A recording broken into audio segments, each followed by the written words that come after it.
नमस्कार, news India देख रहे हैं आप। आपके साथ मैं हूं चारुल शर्मा। शुरुआत एक बड़ी खबर के साथ। महाराष्ट्र से ये बड़ी खबर आ रही है जहां पर 2 विधानसभा सीटों पर उपचुनाव होने हैं। कस्बा और चिंचवाड़ सीटों पर वोटिंग हो रही है। बीजेपी विधायक के निधन के बाद यहां पर उपचुनाव कराया जा रहा है। 2 मार्च को वोटों की गिनती होनी है। कस्बा और चिंचवाड़ जहां पर वोटिंग हो रही है। महाराष्ट्र में 2 विधानसभा सीटों पर उपचुनाव हो रहा है। कस्बा और चिंचवाड़ सीट पर वोटिंग हो रही है। बीजेपी विधायक के निधन के बाद दरअसल यहां पर जो सीट है वो खाली हुई थी, जिसके बाद उपचुनाव कराया जा रहा है। नतीजे 2 मार्च को आएंगे। वोटों की गिनती यानी 2 मार्च को की जाएगी।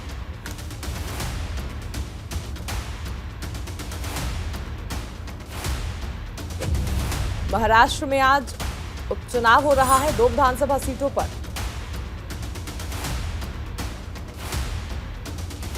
दरअसल बीजेपी विधायक का निधन हुआ था, जिसके बाद यहां पर सीट खाली हुई और फिलहाल उपचुनाव यहां पर कराए जा रहे हैं।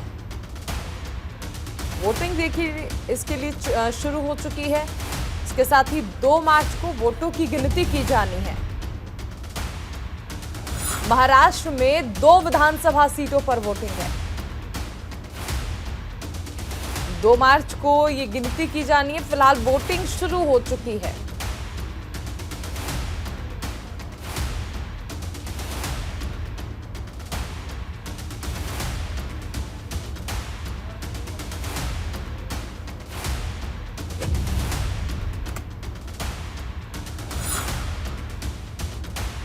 तो कहेंगे हर किसी वोटर को अगर वोट नहीं दे तो उसका राशन छीन लिया जाए, उसको सरकारी सुविधा छीन ली जाए और वोटिंग के लिए 100% ज़रूरी कर दिया जाए। क्योंकि ये नहीं समझता कि जो वोटिंग नहीं करता उसकी इच्छा क्या है, वो किस पार्टी को समर्थन करता है। अगर वोटिंग का उचित कारण ना हो, वोटिंग न करने का उचित कारण ना हो, तो उसे सरकारी सुविधा से खारिज किया जाए। इस बीच लोकसभा चुनाव से जुड़ी बड़ी खबर आपको बता दें। 2 सीट से चुनाव लड़ सकते हैं पीएम मोदी। बड़ी खबर लोकसभा चुनाव से जुड़ी हुई है। बड़ी खबर जहां पर कहा जा रहा है कि 2 सीटों से चुनाव लड़ सकते हैं प्रधानमंत्री नरेंद्र मोदी। सूत्रों के हवाले से यह बड़ी खबर। तमिलनाडु की रामनाथपुरम सीट से भी चुनाव लड़ सकते हैं प्रधानमंत्री। वाराणसी और रामनाथपुरम सीट से चुनाव लड़ सकते हैं प्रधानमंत्री नरेंद्र मोदी। लोकसभा चुनाव से जुड़ी हुई यह बड़ी खबर है।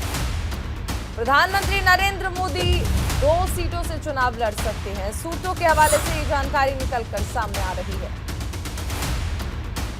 तमिलनाडु के रामनाथपुरम सीट से भी चुनाव लड़ सकते हैं प्रधानमंत्री नरेंद्र मोदी।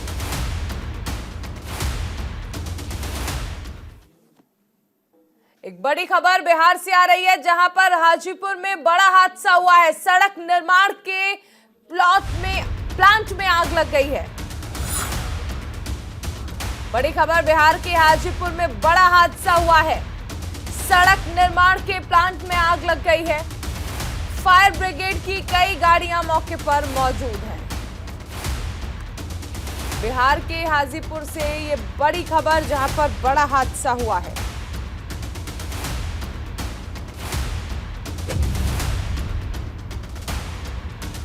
सड़क निर्माण के प्लांट में देखिए आग लग गई है। आग की सूचना जैसे ही प्रशासन को लगी, तुरंत ही दमकल की जो गाड़ियां हैं वो मौके पर पहुंच गई। एक और बड़ी खबर आपको बता दें, सीबीआई के सामने आज पेश होंगे मनीष सिसोदिया। आबकारी नीति मामले में दरअसल सिसोदिया से आज पूछताछ होनी है। सीबीआई के सामने आज दिल्ली के उप मुख्यमंत्री मनीष सिसोदिया की पेशी है।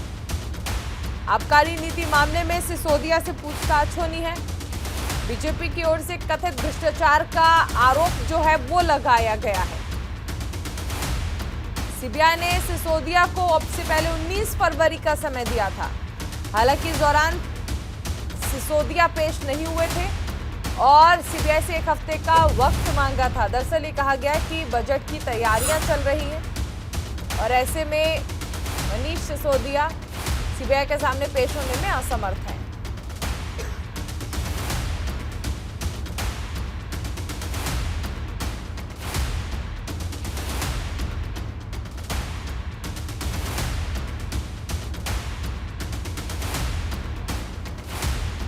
तो आज सीबीआई के सामने पेश होंगे डिप्टी सीएम मनीष सिसोदिया। आबकारी नीति मामले में, जिसमें भारतीय जनता पार्टी लगातार घोटाले का आरोप लगाती है, इस मामले में सीबीआई के सामने आज डिप्टी सीएम मनीष सिसोदिया की पेशी होनी है। एक बड़ी खबर आपको बता दें, रायपुर से आ रही है, जहां पर कांग्रेस का राष्ट्रीय अधिवेशन चल रहा है और आज राष्ट्रीय अधिवेशन का आखिरी दिन है। छत्तीसगढ़ के रायपुर में आज कांग्रेस के राष्ट्रीय अधिवेशन का आखिरी दिन है। कृषि, किसान कल्याण और रोजगार, साथ ही शिक्षा पर इसमें चर्चा होनी है। सुबह 10:30 बजे राहुल गांधी अधिवेशन को संबोधित करेंगे। दोपहर 2 बजे कांग्रेस अध्यक्ष मल्लिकार्जुन खड़गे का अंतिम भाषण होना है। 3 बजे कांग्रेस की रैली रखी गई है, जिसमें कई बड़े नेता संबोधित करने वाले हैं।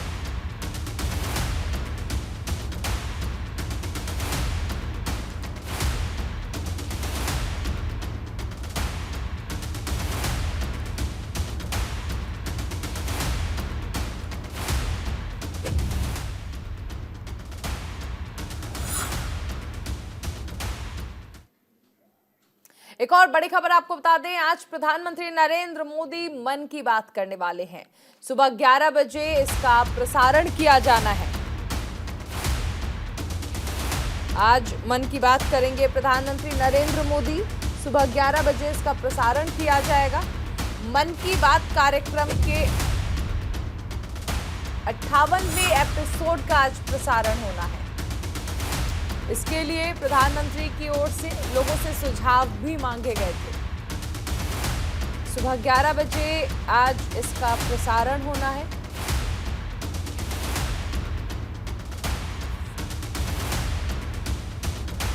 पीएम मोदी आज मन की बात करेंगे।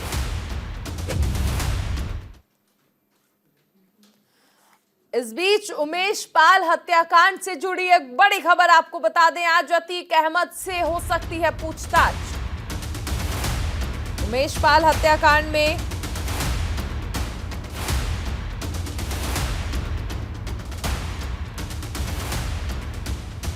आज अतीक अहमद से पूछताछ हो सकती है। 2019 से फिलहाल देखिए साबरमती जेल में बंद है अतीक। प्रयागराज पुलिस ने अतीक के बेटों को गिरफ्तार किया है।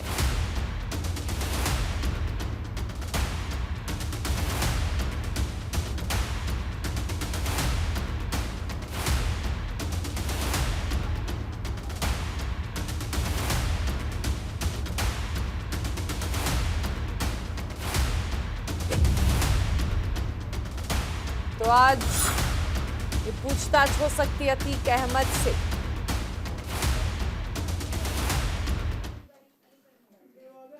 उत्तर प्रदेश के मुख्यमंत्री योगी आदित्यनाथ विधानसभा में जमकर गरजे और समाजवादी पार्टी पर तीखे बयानों से जमकर निशाना साधा। सीएम ने अखिलेश का नाम लिए बिना उन पर हमला बोला और कहा कि यूपी में अब तक की सरकारों ने माफियाओं को पाला और हमारी सरकार उन्हें मिट्टी में मिलाने का काम कर रही है। कल की घटना जो प्रयागराज की हुई है वो दुखद है और सरकार ने उसका संज्ञान लिया है और मैं इस पूरे हाउस को इस बात के लिए आश्वस्त करता हूं कि जीरो टॉलरेंस की नीति के तहत सरकार जो कार्रवाई अब तक करती रही है उसके परिणाम भी बहुत शीघ्र सामने आएंगे। कोई संदेह नहीं होना चाहिए। लेकिन जो ये अपराधी हैं, जो ये माफिया हैं, आखिर ये पाले किसके द्वारा गए हैं?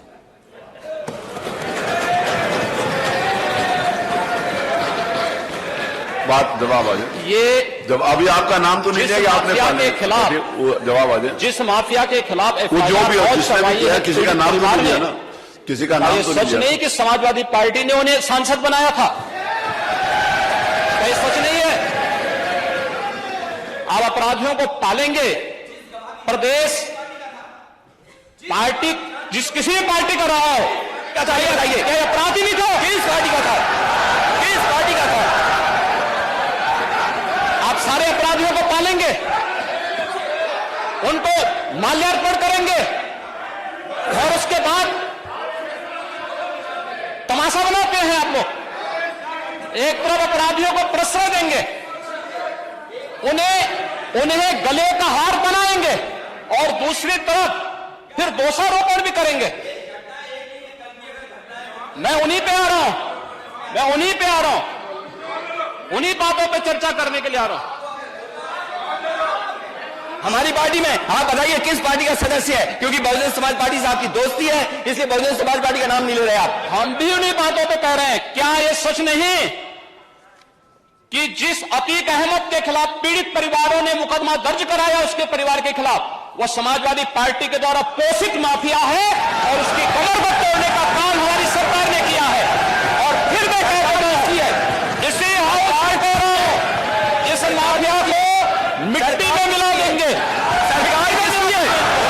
सरकार किसकी है? गफलत में हो, ये माफिया है, इनको मिट्टी में मिलाने का काम करेंगे। जो एक महिला राज्यपाल, उत्तर प्रदेश की सर्वोच्च संवैधानिक प्रमुख का सम्मान नहीं कर सकते,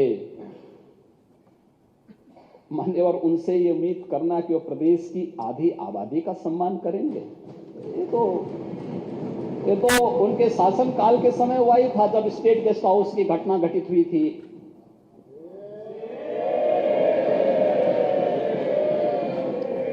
आचरण तो उनका उस समय भी सामने आया था। लड़के हैं, गलती कर देते हैं, ऐसे भी बयान आए थे।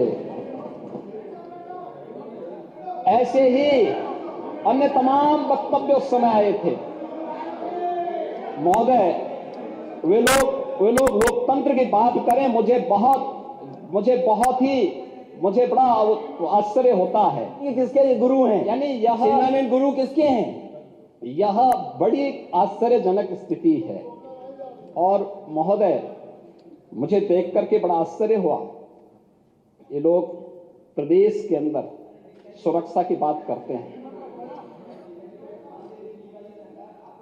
हम शर्म तो तुम्हें करनी चाहिए जो अपने बाप की सम्मान नहीं कर पाए हैं। कम से कम इस बात को शर्म करनी चाहिए।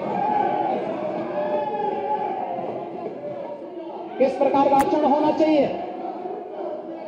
हमने नाम नहीं लिया किसी का, लेकिन जो वक्तव्य कभी बोले गए हैं उन वक्तव्यों पे चर्चा तो होनी ही चाहिए।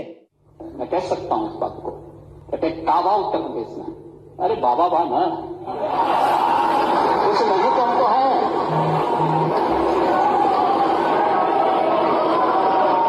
उससे भी परेशान है। परेशानी तो हर व्यक्ति की समझी जा सकती है। मातृशक्ति की बात हो रही थी। नेता विरोधी दल कह रहे थे कहां पे जो है हेल्प डेस्क बना है। प्रदेश के सभी 1537 थानों में और जीआरपी के थानों को मिलाएंगे 1584 थाने आते हैं। इन सब में महिला हेल्प डेस्क की स्थापना हो चुकी है। प्रत्येक जनपद में एक अतिरिक्त महिला थाना के साथ साथ एक अतिरिक्त महिला परामर्श चौकी की स्थापना हो चुकी है। प्रदेश के सभी 1537 थानों में 10,417 महिला बीट गठित की गई है और प्रदेश के सभी ग्राम पंचायतों में जहां पर ग्राम सचिवालय का निर्माण हो चुका है, वहां एक मिशन शक्ति कक्ष का निर्माण भी किया जा चुका है। अभी रुक कर एक बड़ी खबर का। एमसीडी स्टैंडिंग कमेटी के दोबारा चुनाव पर रोक लग गई है। दिल्ली हाईकोर्ट ने लगाई है री-वोटिंग पर रोक। बड़ी खबर, एमसीडी स्टैंडिंग कमेटी के दोबारा चुनाव पर रोक लगा दी गई है। दिल्ली हाईकोर्ट ने मेयर के आदेश को खारिज कर दिया है और एलजी और एमसीडी मेयर को नोटिस भेजा है। कोर्ट ने बैलेट पेपर सुरक्षित रखने के आदेश जारी किए हैं। इसके साथ ही सीसीटीवी फुटेज भी संभाल कर रखने का आदेश दिया गया है। दिल्ली नगर निगम की स्टैंडिंग कमेटी के दोबारा चुनाव कराने के मेयर के आदेश पर दिल्ली हाईकोर्ट ने रोक लगा दी है।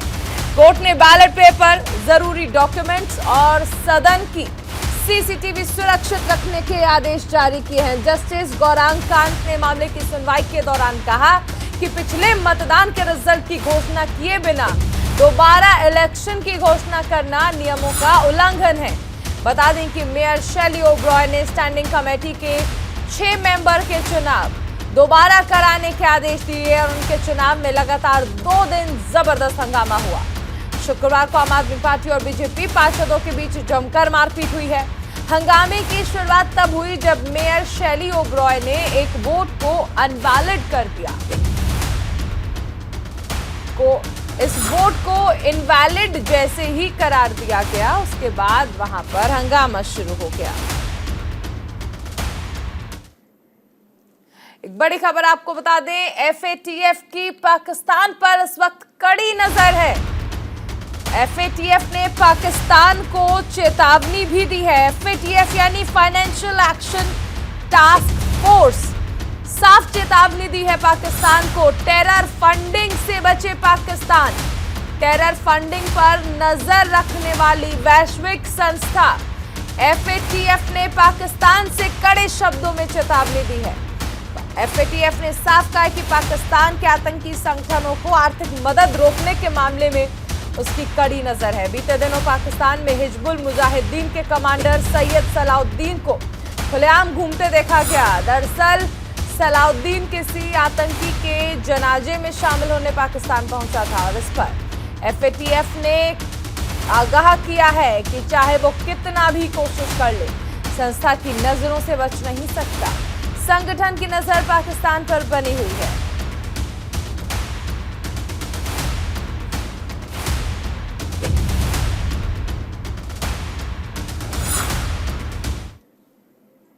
एक और बड़ी खबर आपको बता दें, श्रीलंका और मालदीव्स में चीन के बढ़ते कर्ज जाल पर अमेरिका ने चिंता जाहिर की। अमेरिकी विदेश मंत्रालय के सीनियर अधिकारी डोनाल्ड लू ने कहा कि चीन भारत के निकटवर्ती पड़ोसी देश श्रीलंका, मालदीव्स और पाकिस्तान को कर्ज देने के बदले जबरन लाभ उठा रहा है। अमेरिका ने खासतौर पर श्रीलंका और पाकिस्तान को भी चेताया कि चीन इस क्षेत्र में अपना दबदबा बनाने के लिए कर्ज दे रहा है, लिहाजा ये देश अपने फैसले खुद लें और किसी बाहरी साझेदार के दबाव में न आए। अमेरिका ने साफ कहा है कि हम भारत से बात कर रहे हैं ताकि चीन का हस्तक्षेप कम किया जा सके।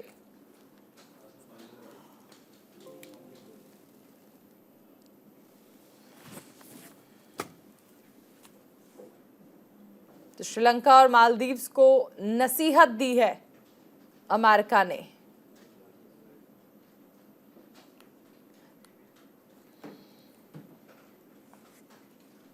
अमेरिका के नेवाडा से बड़ी खबर आ रही है, जहां पर एक बड़ा हादसा हुआ है। एयर एम्बुलेंस विमान क्रैश हो गया है और इस हादसे में 5 लोगों की मौत हो गई है। अमेरिका से ये बड़ी खबर, अमेरिका के नेवाडा में बड़ा हादसा हुआ है। यहां पर एयर एम्बुलेंस विमान क्रैश हो गया है। इस हादसे में 5 लोगों की जान जा चुकी है।